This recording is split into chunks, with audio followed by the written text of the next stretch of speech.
Don study എന്ന് കേട്ട സമയത്ത് എൻ്റെ മക്കളുടെ ഉള്ളിൽ എല്ലാവരുടെ ഉള്ളിൽ കുറച്ച് സന്തോഷം വന്നിട്ടുണ്ടായിരിക്കും അല്ലേ? പക്ഷെ അതിന്റെ താഴെ ഒരു കുഞ്ഞു സെന്റൻസ് ഉണ്ട്, ലൈക്ക് ദിസ്, ഇതുപോലെ ഒരിക്കലും പഠിക്കരുത് എന്നാണ്. ഏതുപോലെയാണ് ഒരിക്കലും പഠിക്കരുത് എന്ന് പറയുന്നത്? ആദ്യം പഠിക്കുന്ന സമയത്ത് നിങ്ങൾ എല്ലാവരും ചെയ്യേണ്ട ഒരു കാര്യമാണ്, നിങ്ങൾക്ക് പഠിക്കാനുള്ള ഒരു സ്റ്റഡി ഏരിയ കണ്ടെത്തണം. ഇപ്പൊ നമുക്കറിയാം, ചില കുട്ടികൾക്ക് പഠിക്കാൻ വേണ്ടി ഒരു സ്റ്റഡി ടേബിളും കാര്യങ്ങളൊക്കെ ഉണ്ടായിരിക്കും. ഇനി അതില്ലെങ്കിൽ നിങ്ങൾ എന്ത് ചെയ്യണം? ഒരു സ്റ്റഡി ഏരിയ കണ്ടെത്തണം. അവിടെ പോയിരുന്നു കഴിഞ്ഞാൽ വേറെ ഒരു പണിയിലും നമ്മൾ എൻഗേജ് ചെയ്യരുത്, പഠനം മാത്രം. അവിടെ പോയിരുന്നു കഴിഞ്ഞാൽ നമുക്ക് പഠിക്കാൻ തോന്നണം, നോട്ട്സ് എഴുതാൻ തോന്നണം, ഹോംവർക്ക് ചെയ്യാൻ തോന്നണം. അതായത് ആ ഒരു ഏരിയ എന്ന് പറയുന്നത് നിങ്ങളുടെ സ്റ്റഡി ഏരിയ ആണ്. അവിടെ നിങ്ങൾക്ക് വേറെ എക്സ്ട്രാ കാര്യങ്ങളൊന്നും നിങ്ങൾ ചെയ്യാൻ വേണ്ടി ഉപയോഗിക്കരുത്. അപ്പൊ അതിന് വേണ്ടിയിട്ട് ആ ഒരു ഏരിയ നിങ്ങൾ എപ്പോഴും ക്ലീൻ ആക്കി വെക്കണം. തോന്നിയ സ്ഥലത്ത് നിങ്ങൾ ഇങ്ങനെ ഇങ്ങനെ മാറി മാറി മാറി ഇരുന്ന് പഠിച്ചു കഴിഞ്ഞാൽ നിങ്ങൾക്ക് പിന്നെ ആ ഒരു ഏരിയ ആയിട്ട്, അല്ലെങ്കിൽ നിങ്ങൾ പഠിക്കുന്ന കാര്യങ്ങൾ നിങ്ങൾക്ക് അങ്ങോട്ടും ഇങ്ങോട്ടും കോൺസെൻട്രേഷൻ ഒക്കെ തെറ്റാനുള്ള കാര്യം വരും.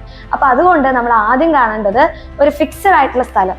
അവിടെ നിങ്ങൾ പോയി കഴിഞ്ഞാൽ പഠിക്കണം, നന്നായിട്ട് ഇരുന്ന് പഠിക്കുക.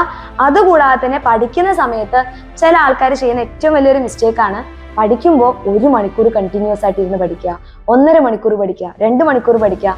അപ്പൊ ആ പഠിക്കുന്ന കാര്യങ്ങൾ നമ്മുടെ മൈൻഡിൽ ഇരിക്കില്ല.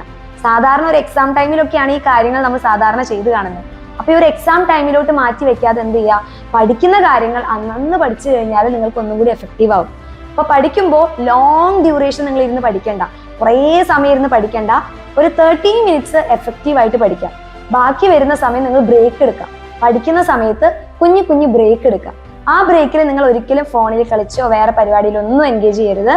മ്യൂസിക് കേൾക്കാം, അല്ലെങ്കിൽ പാരന്റ്സിന്റെ കൂടെ കുറച്ചേരം ടൈം സ്പെൻഡ് ചെയ്യാം. അതായിരിക്കും ഏറ്റവും ബെറ്റർ ആയിട്ടുള്ള കാര്യം. അപ്പൊ പാരന്റ്സിന്റെ കൂടെ കുറച്ച് വിശേഷങ്ങളൊക്കെ പറയാ, സ്കൂളിൽ നടന്ന കാര്യങ്ങൾ പറയാ, ഫ്രണ്ട്സിന്റെ കൂടെ ചില്ലടിച്ചിട്ടുള്ള കാര്യങ്ങൾ പറയാ.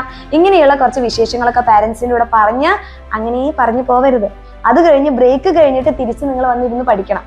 അപ്പൊ പഠിക്കുമ്പോൾ കുറേ നേരം ഇരുന്ന് പഠിക്കാതെ കുറച്ച് ഗ്യാപ്പ് ഇട്ട് പഠിക്കുക. അതിൻ്റെ ഇടയിൽ ബ്രേക്കിൽ നിങ്ങൾക്ക് ചെയ്യാനുള്ള എക്സ്ട്രാ കാര്യങ്ങളും നിങ്ങൾക്ക് എന്താണോ താല്പര്യം ആ കാര്യങ്ങൾ ചെയ്യാം. അപ്പൊ ഫസ്റ്റ് ശ്രദ്ധിക്കേണ്ട കാര്യമാണ്, സ്റ്റഡി ഏരിയ എന്ന് പറയുന്നത് ഇമ്പോർട്ടൻ്റ് ആയിട്ടുള്ള കാര്യമാണ്. രണ്ടാമത്തെ കാര്യമാണ്, കുറേ നേരം ഇരുന്ന് പഠിക്കാതെ ഇടയ്ക്കിടയ്ക്ക് ബ്രേക്ക് എടുത്ത് പഠിക്കുക. നെക്സ്റ്റ് ശ്രദ്ധിക്കേണ്ട ഏറ്റവും വലിയൊരു കാര്യമാണ് നിങ്ങളുടെ ഹെൽത്ത്. പഠിക്കുമ്പോൾ നിങ്ങൾ നിങ്ങളുടെ ഹെൽത്ത് നന്നായിട്ട് ശ്രദ്ധിക്കണം. അതായത് ചില എക്സാം ടൈമിലൊക്കെ ആവുന്ന സമയത്ത് നമ്മൾ കുറേ ഉറക്കൊഴിച്ചിരുന്ന് പഠിക്കും, തീരെ ഉറങ്ങുന്നില്ല, ഫുഡ് കറക്റ്റായിട്ട് കഴിക്കുന്നില്ല. ഇങ്ങനെയൊക്കെ ആയിക്കഴിഞ്ഞാൽ പഠിക്കുന്ന കാര്യങ്ങളൊന്നും നമ്മുടെ തലയിൽ കയറില്ല. അപ്പൊ അതുകൊണ്ട് എന്ത് ചെയ്യണം? നന്നായിട്ട് ഉറങ്ങണം. ഒരിക്കലും ഉറക്കം നമ്മൾ സ്കിപ്പ് ചെയ്യരുത്. ഓക്കെ, ഉറക്കം സ്കിപ്പ് ചെയ്യാനേ പാടില്ല.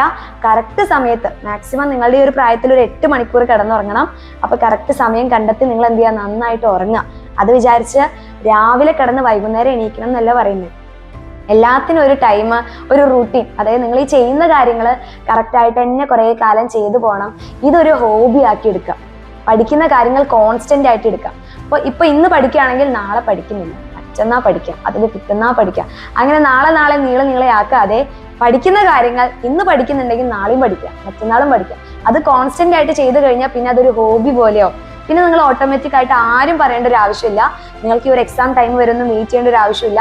ഇത് ഡെയിലി നിങ്ങൾക്ക് ഇങ്ങനെ പ്രാക്ടീസ് ചെയ്ത് പോകാൻ പറ്റും. അപ്പൊ ഇത്രയും കാര്യങ്ങൾ നിങ്ങൾ ശ്രദ്ധിക്കുകയാണെങ്കിൽ നിങ്ങൾക്ക് ഉറപ്പായിട്ടും ക്ലാസ്സിൽ ഒരു ടോപ്പർ ആവാൻ വേണ്ടി പറ്റും. അപ്പൊ ഇത്രയും കാര്യങ്ങൾ നിങ്ങൾ ചെയ്യാൻ റെഡി ആണെങ്കിൽ എൻ്റെ മക്കൾ എല്ലാവരും ഈ ഒരു വീഡിയോയ്ക്ക് താഴെ കമന്റ് ചെയ്യുക, യെസ് ഞങ്ങൾ റെഡി ആണെന്ന് കമന്റ് ചെയ്യുക.